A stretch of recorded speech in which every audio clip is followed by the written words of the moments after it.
So all this is important, because all this was in the Ark of the Covenant. The Ark of the Covenant is such a picture of Yahweh's throne and of his compassion and of his mercy. So therefore, often the translator would translate it the mercy seat, because they knew that on this seat, the Kaporet, which was the throne, the place where Yahweh's presence would manifest, on this place, atonement would be made. And so therefore, the word for the lid is kaporet. It means a covering. It comes from kippur, which means an atonement or a covering. So both words imply atoning. They imply ransoming. They imply all these things. So therefore, mercy is just implied there. That's why they translate it mercy seat. Now, the word seat is not actually there, but they just imply it because of the idea of the throne. So if you have a translation that says that, it's not completely accurate, but the idea does give you an idea of the throne of Yahweh. So therefore, it's not completely terrible to say mercy seat, but it is the kaporet. It is the covering, the place of atonement, literally. And it says this is on the ark. So he does not come before the ark. He does not come inside this veil, before the lid of atonement, which is on the ark, ha'aron, lest he die. Because I appear in the cloud above the lid of kaporet, above the lid of the atonements, above the lid of the covering. Yahweh says that he appears there. So Aharon is not worthy to appear before Yahweh every day. Even though he is the highest of the Kohanim, of the priests. He has a very lofty position.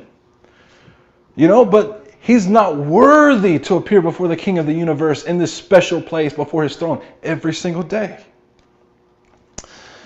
So that's why this day is called face to face.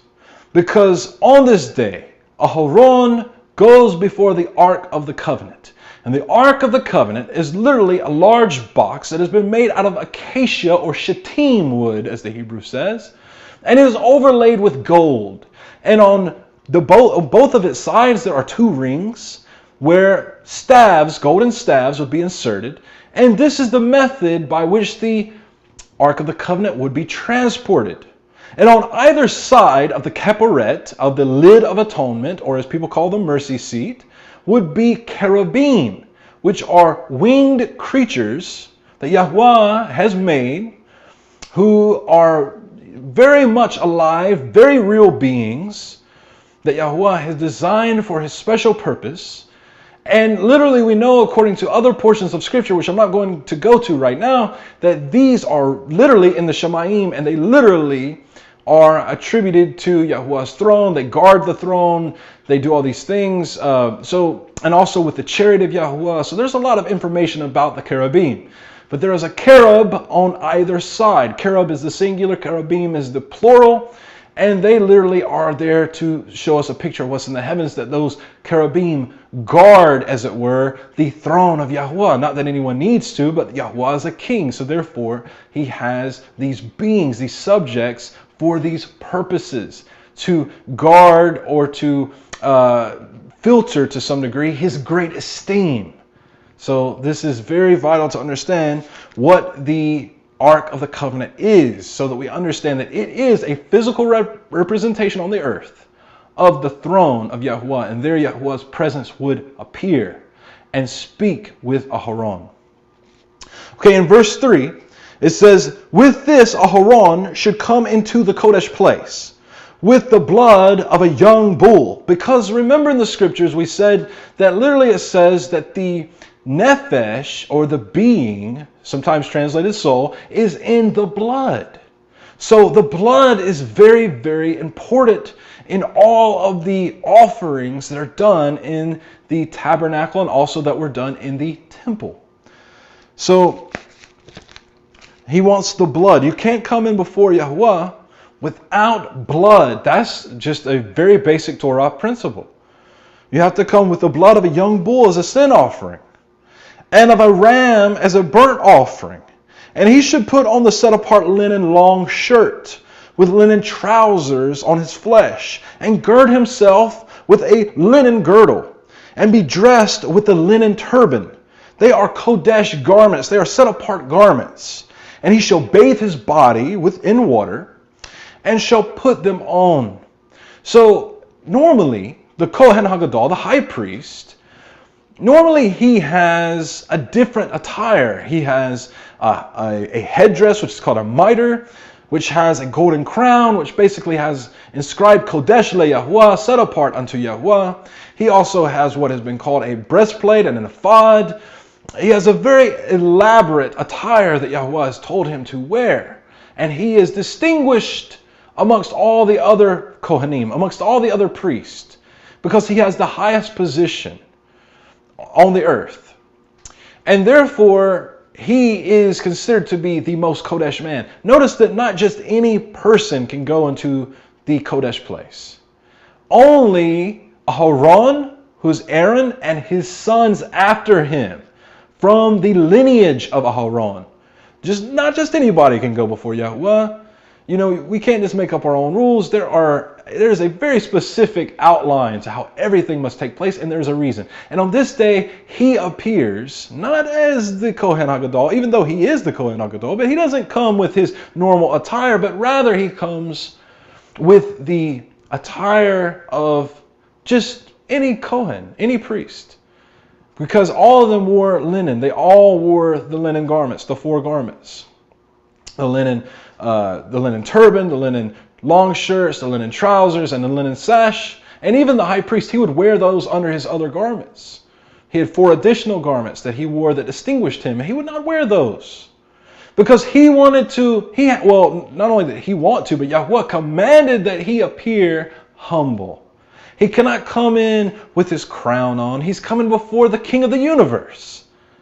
You know, the sovereign of all sovereigns. He cannot come in with decorations and various things because he has to afflict himself. He has to come in humility.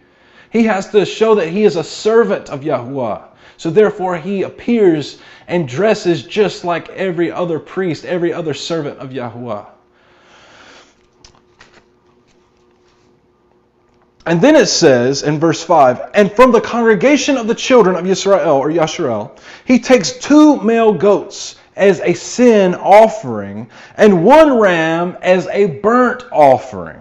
And Aaron shall bring the bull as a sin offering, which is for himself, and make atonement for himself and for his house. So the high priest, though he has this very lofty position, and he even wears a crown, and he goes before Yahuwah, he has to make atonement for himself because he's human.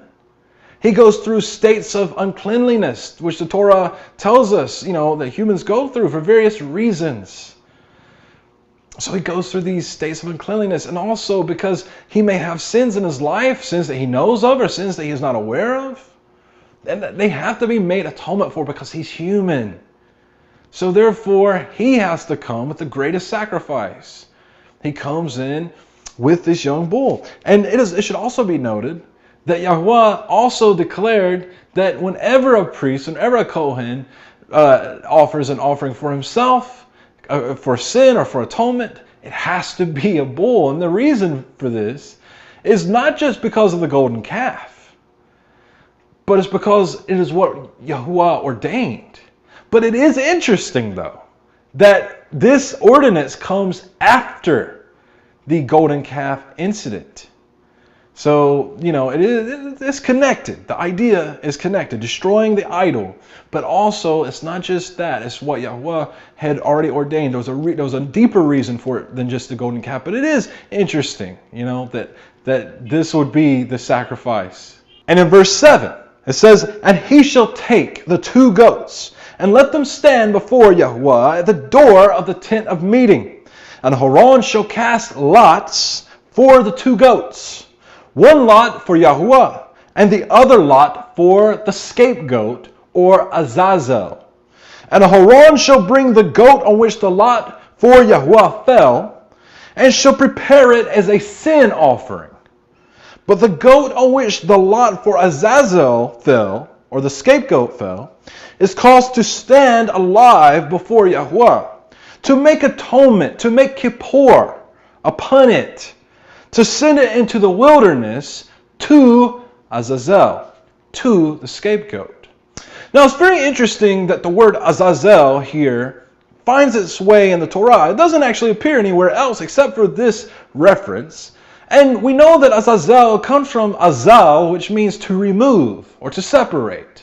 Because truly the scapegoat, the purpose is that it removes and separates the sin offering. But I want you to notice, my friends, that this doesn't actually say that the goat is actually Azazel. It says rather that it should be sent out into the wilderness to Azazel. And there are many theories as to why this is true. People have talked about this for ages, and they will probably talk about it, and we'll definitely be talking about it in the age to come. So it will be nothing new. But we do need to note a few things. Because if you look up the word Azazel, you're going to find out that this name actually appears in the book of Hanuk, which is Enoch. And you will see that it is the name of one of the chief leaders of the rebellion. Oftentimes we consider this to be Satan or Shaitan, or at least one of his associates, the person that is referred to as Shaitan or Satan, the fallen one. And so this is what is assumed. But many people teach this in error because they say that the goat somehow is a picture of Satan. I mean, this is ridiculous stuff when you hear people say it, because clearly just common sense should tell us when you're reading the scriptures that Shaitan, the accuser, the adversary, he has no way of removing sin from your life. So that has to just be obviously clear. But what it is implying, if we were to use this understanding, is that this goat takes on the sin. It makes an atonement because it carries the sin of the people out into the wilderness. And there in the wilderness is Azazel, the outcast one, the one who had been separated from Yahuwah's Ruach, separated from his being, the one that is referred to Shaitan or any lesser of his entities that are associated with him. And in Arabic, this word Azazel also it means a demon, a desert demon, literally. Which is really very, very fascinating. There's more I'm going to say about this, in a little bit. But I just want you to know, brothers and sisters, this goat is not a picture of Satan. It is a picture of the redemptive work that will be done through Mashiach, through the time of the Messiah, when he will remove the sins of his people, according to the Brit Hadashah. And so is the offering that is given as a sin offering, the other goat. It is to be a picture and a foreshadowing of this redemptive work. Both goats literally are a picture of Yahushua. Now, I know some have a very hard time understanding this because there are people out there who say, well, it says that you cast a lot for Azazel. But if you read it in the scriptures, it says you send him out into the wilderness to Azazel. It does not say that the goat itself, brothers and sisters, has anything to do with Azazel, but rather that it goes out to the place in the wilderness, to that separated point where that lawless one is. That's all it says. It's just to imply the fact that there is separation because Azazel, or the fallen one, is full of sin. So therefore, the children of Israel send out their sin, and it goes to Azazel, but he doesn't take it on himself. He doesn't forgive the people or make atonement. The goat does. Not the actual, demon, if that's even what it refers to, because literally, Azazel can mean scapegoat. So I don't want to get on a long tangent about Azazel referring to a fallen messenger and all this stuff. It is interesting, and it is probably true because there's a lot of information there. We're going to talk about it even further. I'm going to bring it up again. But just the point being that the word by itself can mean the goat that is separated, or the separated one, the one that is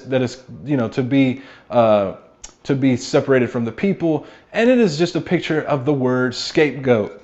But if we were to interpret it the other way, it's still not saying that it's done for Satan. I just want to point that out. I don't want to spend a lot of time on it.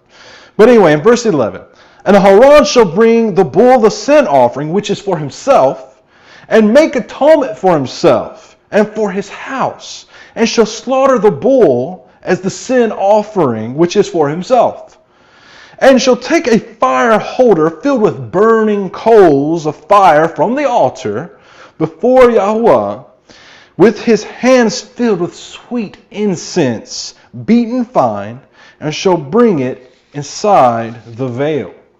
And he shall put the incense on the fire before Yahuwah, And the cloud of incense shall cover the keporet. It will cover the atoning lid, the covering lid of the Ark of the Covenant, which is on the witness, lest he die. So the high priest, the Kohen HaGadol, he has to come in with blood and things like that. But before he can come in, he has to come in and offer up incense to Yahuwah. Very special incense of the finest ingredients according to the Torah. And this incense has to be burned before the great sovereign. And incense is always a picture of prayer. David likens his prayers unto incense in the Psalms. David, he likens his prayers to incense throughout the Psalms. It is a common idea that this is what it's a picture of. But this is referring to literal incense. And the incense had to be offered lest Aharon or any of his sons, if they did not bring that incense, lest they die. So the incense was very important. Verse 14, and he shall take some of the blood of the bull after the incense. Now, he brings some of the blood of the bull and sprinkles it with his finger on the lid of atonement, on the keporet. On the east side, also in front of the lid of atonement, he sprinkles some of the blood with his finger 7 times. Why 7? Because 7 is a perfect number. It is the amount of days that are in a week. It is the 7th day that is called the Sabbath. Within the 7th month, this festival falls. The time of Yom Kippur, the time of Yom Teruah, and Sukkot all happen in the 7th month. Every 7th year was to be a Sabbath. There are other reasons, such as there are 7 notes in a major scale. There are 7 colors in a rainbow. 7 is just a very important number. It is always in every culture considered to be what people call a lucky number. But we know it's not luck. It is Baruch, what people translate as blessed. That word Baruch literally means to bow the knees and give a gift. It is a gift. The number 7 is a gift. So 7 times because of completion, 7 times because of the Sabbath, 7 times because of creation, all these different things. He does it 7 times. And he shall slaughter the goat of the sin offering, which is for the people. And he shall bring its blood inside the veil, and shall do with the blood as he did with the blood of the bull, and sprinkle it on the lid of atonement, and in front of the lid of atonement.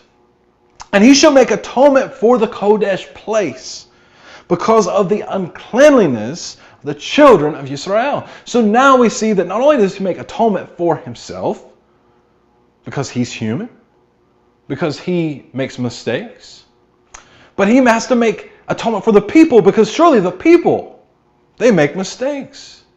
They mess up. There's uncleanliness in the people. There's sin within the nation. There has to be sacrifice done for the entire nation. But now we see, because of the fact that the people are human and they go through states of uncleanliness, and that some people are just unclean because of various matters, of issues of blood or whatever it may be, that because of this and because Yahuwah's tabernacle is so special and so Kodesh, that because of Yisrael or Yasharel's own uncleanliness, Yahuwah requires for atonement to also be made for his tabernacle. So it is called Yom HaKippurim, the Day of Atonements, for this reason. It says, because of the uncleanliness of the children of Israel, and because of their transgression and all their sins. And so he does for the tent of meeting, which is the dwelling place, which is dwelling with them in the midst of their uncleanliness. And no man should be in the tent of meeting when he goes in to make atonement, to make Kippur, in the Kodesh place until he comes out. And he shall make Kippur for himself, or an atonement for himself, and for his household, and for all the assembly of Yisrael or Yasharal. So remember that no man can be in the tabernacle when he goes in to do the service. That's going to be important in just a little bit. And he shall go out to the altar, which is before Yahuwah, and make atonement for it. So even the altar, which is always covered in blood, has to have a special atonement made for it. And he shall take some of the blood of the bull and some of the blood of the goat and put it on the horns of the altar all around. And he shall sprinkle some of the blood on it with his finger 7 times and cleanse it. and make it kodesh, or set it apart from the uncleanness of the children of Israel. And when he has finished atoning for the kodesh place, and the tent of meeting, and the altar, he has to atone for those three aspects. He shall bring the live goat.